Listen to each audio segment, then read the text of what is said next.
జిల్లాలకెళ్ళి పల్లెలకు పోవాలన్నా, పల్లెలకెళ్ళి జిల్లాలకు రావాలన్నా, జిల్లాలకెళ్ళి పక్క రాష్ట్రాలకు పోవాలన్నా సడక్లే చాలా ముఖ్యం. ఒకప్పుడు మట్టి రోడ్లే ఉండే, అటెనక కంకర పోసుడు, కొన్నొద్దులకు డాంబర్ పోసి తార్ రోడ్లు. ఇప్పుడు సీసీ రోడ్ల జమానా నడుస్తుంది. వాగులు కాల్వల మీద బ్రిడ్జిలు కట్టుడు, రైలు పట్టాల మీదకెళ్ళి వంతెనలేసుడు, రువ్వడిగా పెద్ద పెద్ద సడక్లు పోస్తున్నారు.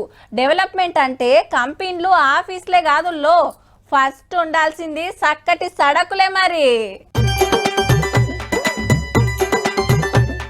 హైదరాబాద్ లో వరుస పెట్టి ఫ్లైఓవర్లు అండర్ పాస్ లో ఓపెన్ చేసిండు సెంటర్ సడక్ల మంత్రి నితిన్ గడ్కరీ సారు.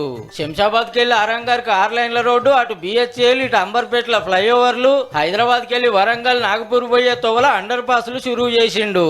దేశమంతటా అమెరికా లెక్క చేస్తారట సడక్లు. అమెరికా కే రస్తే अच्छे हुए, इसके कारण अमेरिका धनवान हुई. अब तेलंगाना के रास्ते अच्छे करके तेलंगाना की जनता को समृद्ध संपन्न करना और उसका विकास करना. ఆసిఫాబాద్ జిల్లాలో తెలంగాణ మహారాష్ట్రకు 4 లైన్ల రోడ్డు, నిర్మల్ కెళ్లి ఖానాపూర్ కు పెద్ద సడక్ చాలు చేసి, ఆర్మూర్ కెళ్లి మంచిర్యాలకు రోడ్డు పెద్దగా చేసే పనులు, గౌరెల్లికెళ్లి వలిగొండకు పెద్ద రోడ్డు, హైదరాబాద్ కెళ్లి యాదగిరిగుట్టకు పోయే తోవల ఫ్లైఓవర్లకు శంకుబండలేసిండు. మంత్రులు పెద్దపల్లి ఎంపీ వంశీ సార్లు వచ్చిండ్రు.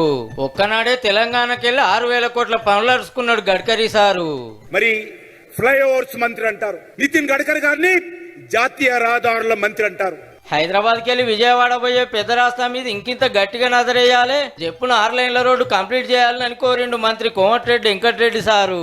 హైదరాబాద్ విజయవాడ జాతీయ రహదారి అంటే రోడ్ ఎక్కితే మళ్ళీ ఇంటికి వస్తామా అని భయం ఉన్నది. ఇప్పుడు 4 లేన్ల రహదారిని ఎప్పుడో 6 లేన్లుగా చేయవలసి ఉండే, దాని మీద ప్రతి రోజు కూడా 4 చనిపోతున్నారు.